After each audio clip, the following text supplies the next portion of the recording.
दो चरों वाले रैखिक समीकरण के बारे में हम आपको बता रहे हैं और जिसके अंतर्गत हमने आपको इसके पहले दो चरों का निर्माण यानी दो चरों के रैखिक समीकरण का निर्माण कैसे होता है उसके संबंध में हमने आपको बताया था। तो इसी के आगे हम आपको बता रहे हैं कि दो चरों वाले रैखिक समीकरण को हल कैसे किया जाता है। तो कल हमने आपको बताया था कि दो चरों वाले रैखिक समीकरण होते हैं, इनके अपरिमित रूप से अनेक हल प्राप्त होते हैं। इनमें मानों में कुछ जोड़ करके कुछ जोड़ा जाता है, कुछ घटाया जाता है, इसके द्वारा भी इनके मान को प्राप्त किया जाता है। तो इसी के अंतर्गत हम आपको बता रहे हैं कि कैसे दो चरों वाले रैखिक समीकरण को हल करते हैं। तो जैसे कोई भी रैखिक समीकरण दिया जाता है तो पूछा जाता है, उसकी एक लिमिट निर्धारित की जाती है। क्या इसके 5 हल हैं, क्या इसके 4 हल हैं, या इसके 5 मान प्राप्त होते हैं, या इसके 2 मान प्राप्त होते हैं, ये एक लिमिट निर्धारित की जाती है। अगर कोई लिमिट निर्धारित नहीं है तो उसमें केवल दे दिया जाएगा कि दो चरों वाले रैखिक समीकरण के कितने हल हो सकते हैं। तो दो चरों वाले रैखिक समीकरण के कोई यानी उनकी लिमिट क्या है, अनियमित है, यानी क्या कहेंगे, इसके अपरिमित रूप से अनेक हल हो सकते हैं। तो जैसे मान लो एक समीकरण दिया जाए कि x + 3y + 2 इस प्रकार से दिया जाए तो पूछा जाए क्या इसके हल कितने हल हो सकते हैं। तो इसके कितने हल हो सकते हैं, तो इसमें हम लिख सकते हैं इसके अपरिमित रूप से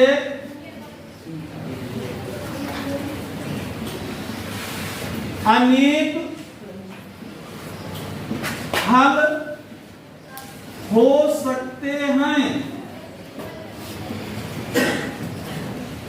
क्यों हो सकते हैं, क्योंकि अगर यहाँ पर x का मान 0 रखा जाए तो y का मान प्राप्त होता है, y का मान 0 रखा जाए तो x का मान प्राप्त होगा, x का मान 1 रखा जाए तो y का मान प्राप्त होगा, y का मान 1 रखा जाए x का मान प्राप्त होगा, और x का मान 2 रखा जाए तो y का मान प्राप्त होगा।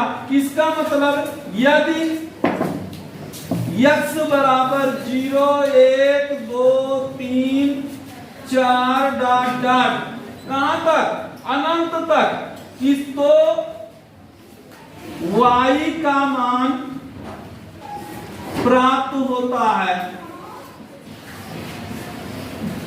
इसी प्रकार y बराबर 0 1 2 3 4 5 डॉट डॉट कहां तक, अनंत तक रखा जाए तो x का मान प्राप्त होता है। तो इस प्रकार से हम कह सकते हैं कि इसके अपरिमित रूप से अनेक हल हमको प्राप्त हो सकते हैं।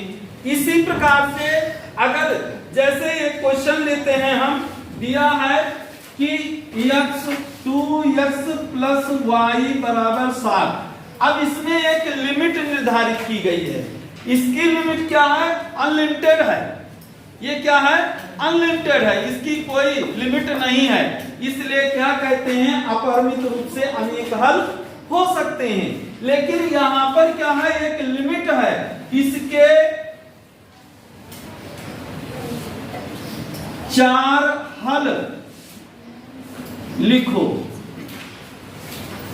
देखिए यहां पर क्या है, इसके 4 हल निकालने हैं, 1 हल नहीं, 2 हल नहीं, 3 हल नहीं, 4 हल, या ये कहे कि इसके अनेक हल, इसके कितने हल हो सकते हैं। यहां पर कहा कि इसके कितने हल हैं, तो इसके क्या है, x बराबर 0 1 2 3 4 कहां तक, अनंत तक रखते हैं तो y के हमें अनेकों मान प्राप्त होते हैं।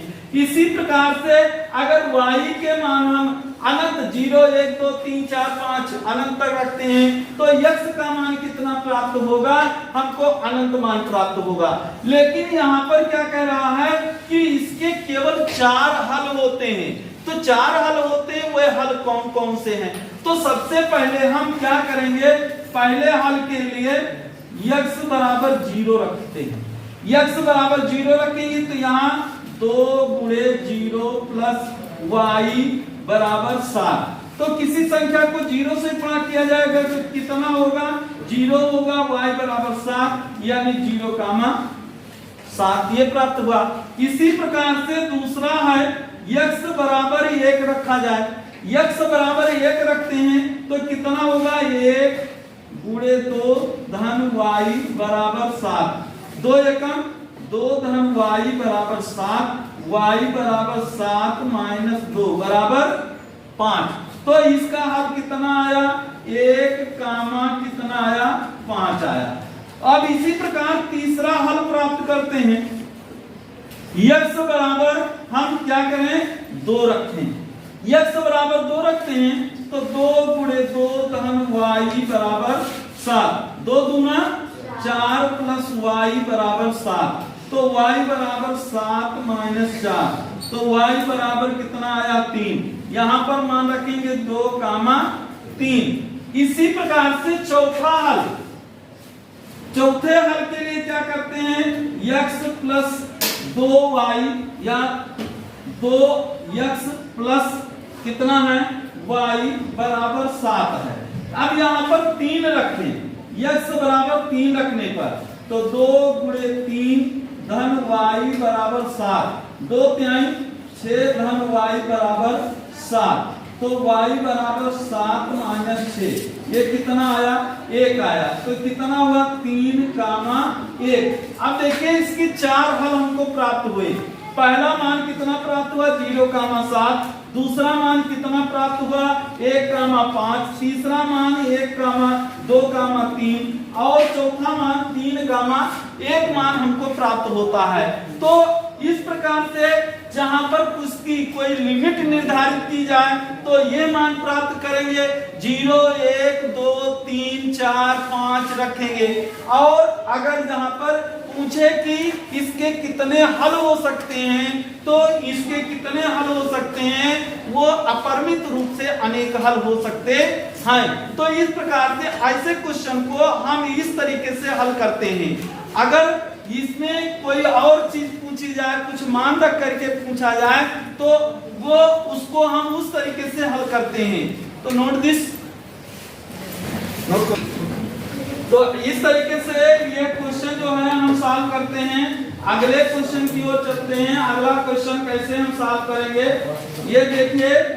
जैसे अगर दिया है कि क्वेश्चन है पाई x प्लस y बराबर 9, पाई x प्लस y बराबर 9, इसके 4 हल निकालने हैं। तो इसके लिए क्या करते हैं, इसके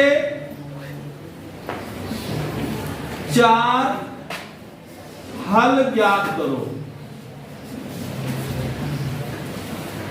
तो 4 हल कैसे निकालेंगे, यहां पर पहला x बराबर 0 तो पाई गुणे 0 प्लस y बराबर 9 कितना हुआ, y बराबर 9। पाई गुणे 0 0 यानी y बराबर 9। तो यहाँ पर क्या लिखेंगे, 0,9। ऐसे दूसरा पार्ट है इसका, x बराबर 1 रखा जाए। तो x बराबर 1 रखेंगे तो यहाँ पर पाई गुणे 1 धन y बराबर 9। तो पाई प्लस y बराबर 9, y बराबर 9 माइनस पाई। तो इसका हल कितना हुआ, 1,9 माइनस पाई। देखिए यहाँ पर तीसरे पार्ट में आते हैं। तीसरे पार्ट में अगर हम y का मान ही 0 कर दें, y का मान 0 कर दें तो y का मान 0 करेंगे तो पाई गुणे x धन 0 बराबर 9। तो पाई x बराबर 9, तो x बराबर 9 बटे पाई। तो यहाँ पर 9 बटे पाई का मान 0। ऐसे y का मान हम क्या करें, 1 लिखें। नंबर 4 y बराबर 1 रखें, तो y बराबर 1 रखेंगे तो पाई x धन 1 बराबर 9, तो पाई x बराबर 9 माइनस 1, तो पाई x बराबर 8, x बराबर 8 बटे पाई। तो इसका मान कितना आया 8 बटे पाई कामा 1। तो इस तरीके से इनके मान को हम हल कर सकते हैं।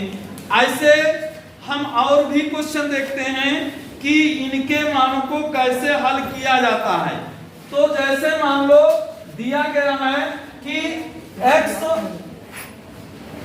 x बराबर 4y, इस तरीके से दिया जाए तो x बराबर 4y दिए रहने पर इनमें हम क्या करते हैं, जैसे अब इनके भी 4 मान हमको ज्ञात करने हैं, तो 4 मान ज्ञात करेंगे तो y, यदि y बराबर यहां पर लिखें 1, तो x बराबर कितना होगा 4 गुणे 1 बराबर 4, कितना आया 4 कामा 1 आया। यदि y बराबर 2 रखते हैं तो x बराबर 4 गुणे 2, ये 4 गुणे 8, ये कितना आएगा 8 कामा 2 आएगा। यदि y बराबर 3 रखा जाए तो x बराबर 3 गुणे, ये कितना हुआ 4 गुणे 3, तो यहाँ पर कितना होगा 4 तिहाई 12, तो ये कितना आएगा 12 कामा 3 आएगा। ऐसे यदि y बराबर 4 रखा जाए तो x बराबर 4 गुणे 4, 4 चौक 16, ये कितना आएगा 16 कामा कितना आया 4। तो इस तरीके से एक पार्ट, दूसरा पार्ट, इसका तीसरे पार्ट का हल, चौथे पार्ट का हल, ऐसे हम कर सकते हैं। तो अगर हमको इस तरीके के क्वेश्चन मिलते हैं कि जिनकी लिमिट है, यानी जो निर्धारित किए गए हैं कि क्या इनके इतने हल हम प्राप्त कर सकते हैं, तो हम लिख सकते हैं कि इनके इतने हल, यानी 4 हल हो, चाहे 5 हल हो, चाहे 6 हल हो, जो भी पूछा जाए तो उनके मानों को रख करके हम बड़े आराम से इनको ज्ञात कर सकते हैं। तो ऐसे क्वेश्चन को इस तरीके से हल किया जाता है। Note this. अगले क्वेश्चन की ओर चलते हैं।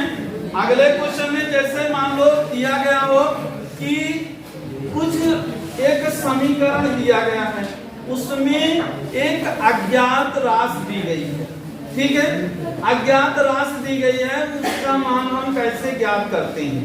तो इसके लिए हम क्या करेंगे, जैसे मान लो एक समीकरण है, दिया गया है कि जिसके निर्देशांक दिए हैं, जैसे 2, 1 में रैखिक समीकरण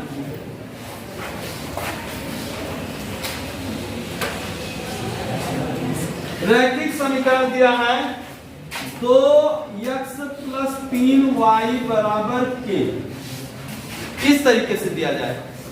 इसका मतलब क्या है, रैखिक समीकरण का व्यापक सूत्र क्या होता है। रैखिक समीकरण का व्यापक सूत्र होता है ax + by + c बराबर 0 होता है। तो अगर इस समीकरण से इसकी तुलना की जाए तो इसको हम लिख सकते हैं 2x + 3y - k बराबर 0।